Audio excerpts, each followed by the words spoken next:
Hey guys, so apparently the BBC got its hands on some leaked Romanian court documents on Andrew Tate's case of the alleged victims.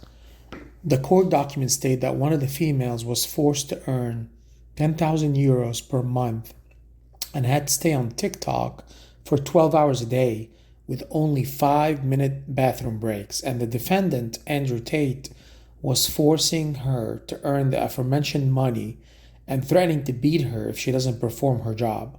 Also, there were so-called fines that were imposed by the defendants if girls did not post on OnlyFans. The document claimed that one witness owed at the time 4,000 euros in penalties.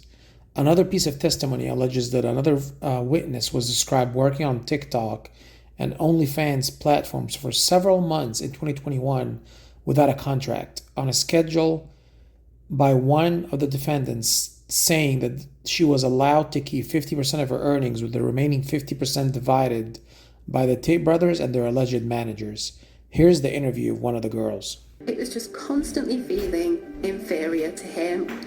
I realised I just couldn't live like that anymore, and it wasn't normal. I'm meeting her in a car park of a motorway service station because she's scared and doesn't feel comfortable to let us visit her at home. She asked if we can talk in my car. We're going to call her Sophie.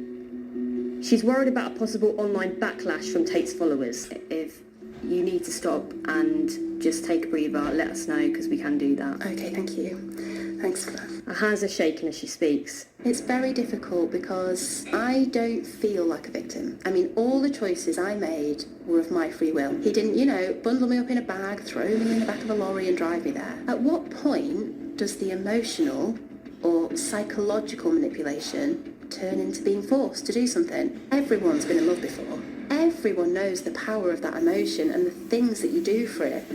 Any kind of rationale or logic kind of leaves your body, and you find yourself doing things that maybe you wouldn't normally do. And this is just another one of those situations. It was kind of annoying to see his name everywhere, but I knew. I said it to all my friends. It's a matter of time before they figure out what's really going on here. She spent months in Romania with Tate, believing that she was Tate's girlfriend. She thought that she was going to be his girlfriend. She had no idea what actually lay in store. He approached me on Facebook originally, completely out the blue. It didn't ring any bells. But just right off the back, the way he spoke, the way he made me feel, he was very charming and he made himself seem very familiar. He made me feel very comfortable. There were no red flags at all in the beginning. He just took an interest in my day-to-day life, wanted to know what I was into, what made me happy. It was developing naturally. Sophie says that he then asked her to join him in Romania. She'd never met him before, but it felt right to Sophie in that moment. I was at a stage of my life where everything sort of felt a bit boring and a bit dull, and this idea of an adventure and then lifestyle, and this guy seemed so into me, and he's making me smile every day, and the idea just seemed attractive to me. Sophie came to Romania, and she ended up in Tate's weird meat factory home. Well, the first couple of days of being with him, he was as I expected him to be. And then I can't remember how long I was there for the first time. I think it was 4 or 5 days. It was quite a long time considering it was the first time we'd met, but he just disappeared in the middle of the night. He was in bed next to me and I heard him get up and I thought he's just gone to the bathroom, and he just didn't come back.